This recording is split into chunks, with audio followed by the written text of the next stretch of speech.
Hello students, today we are going to discuss about the next part of the chapter 7, energy flow in the ecosystem. As you can see, the topic what we are going to discuss today is the energy pyramid. Now pyramid, as you know, it's a triangular structure and it always have a apex at the top and a broad base at the bottom. So what is an energy pyramid? In an energy pyramid, each level in the food chain is called trophic level. A trophic level is a step at which organism obtains its food in the chain. Energy gradually decreases from producer to the top level omnivore. So as you can see here, what is happening? The producers, the plants where the producers are at the lowermost part, that is the broad base. Then the herbivorous who eats the plant are first tropical level.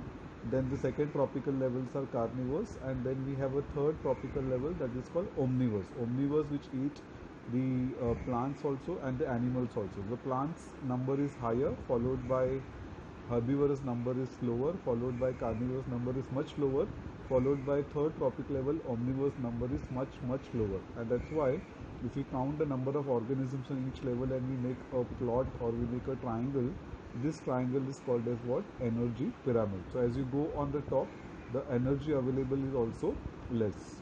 So an energy pyramid is what? A graphical representation of that different group of organisms found at different tropical level. Now here again figure shows first is the phytoplanktons which are found in the water, then there are zooplanktons which are going to survive on the phytoplankton, then there are fishes and there are humans. So phytoplankton, suppose if they have 10,000 kilocalories, zooplanktons will have only 1000 kilocalories, fishes will get only 100 kilocalories out of it, and humans will get only 10 kilocalories out of it. So as you go, as you see the flow of energy above, there is only 10% energy given to the next tropical level. Phytoplanktons 10,000, zooplanktons 10% of that 1000 kilocalorie, fishes 10% of that 100 kilocalories, and humans 10% of that 10 kilocalories of energy is given. And that is why the one organism on the top get the least amount of energy in the food pyramid or the energy pyramid. Let's move on next to try to understand this particular question. Sun is referred as one-way transport of energy. So the energy coming from the sun is unidirectional. Once it comes, it cannot go back. As we know, sun is the most important source of energy in an ecosystem. Green plants of ecosystem store some of solar energy in the form of food by photosynthesis. Before reaching the decomposer, this energy is passed on from one tropic level to the next tropical level. Decomposers dissipate or remove this heat energy in the form of heat. However, this part of energy does not go back to the sun, and therefore the flow of energy is unidirectional when it is coming from the sun. So this can come as a give reason also. These are some homework questions. You can write it in your books once this topic is done. So what we have covered till now are the three important pointers we have covered: ecosystem, food chain, food web, and food pyramid.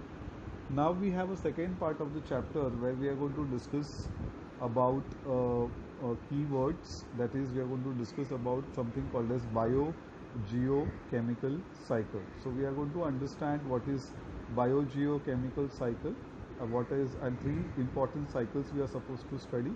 One is carbon cycle, other is oxygen cycle, and third is nitrogen cycle. So before that, let us try to understand what is a biogeochemical cycle.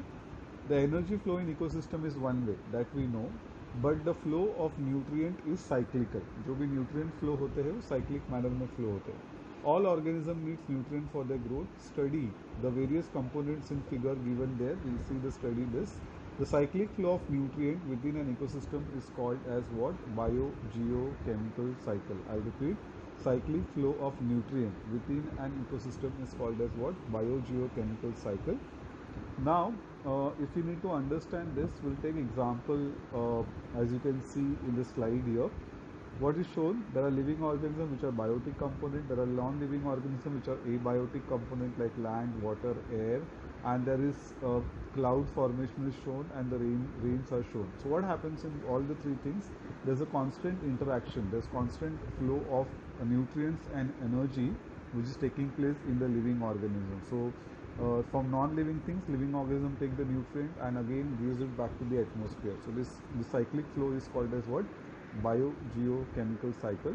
So we have three components of the atmosphere. We know one is hydrosphere, atmosphere, and the other is the lithosphere. Hydrosphere is water, atmosphere is air, and lithosphere is soil.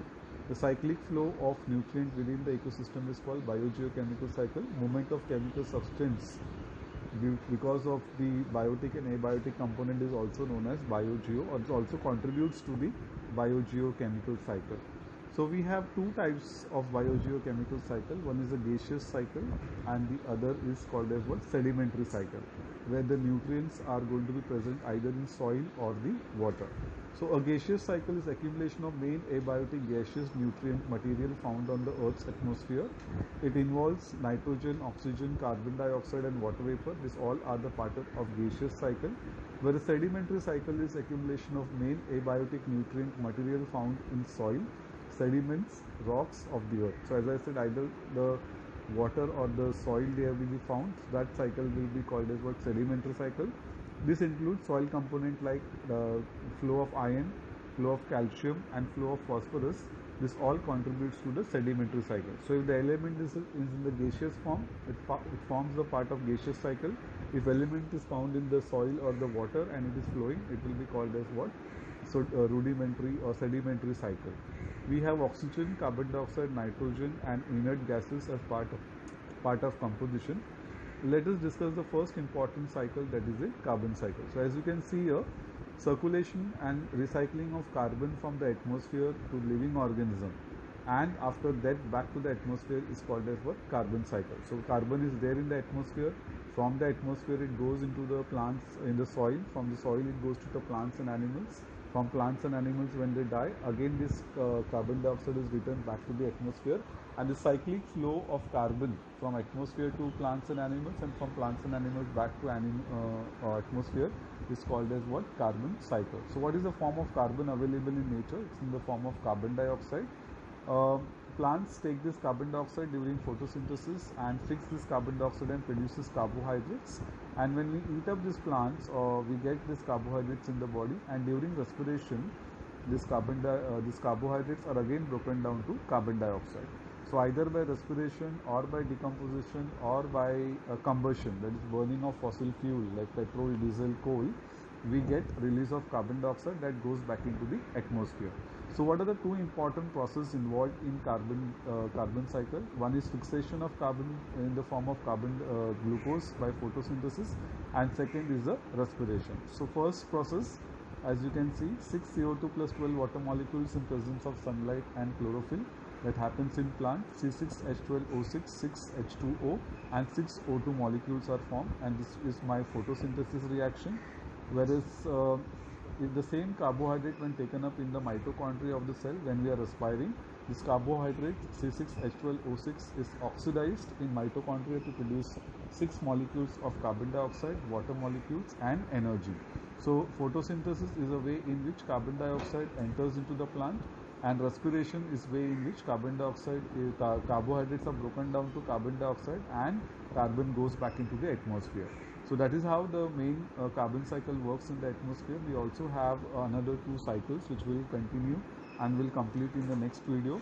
Go to this video 2-3 times, try to understand it clearly. In case of any doubt, you are always welcome to ask your doubts. So this completes the second part of the chapter. After having one more video, we will complete this chapter also. Thank you so much for paying attention. Stay home, stay safe.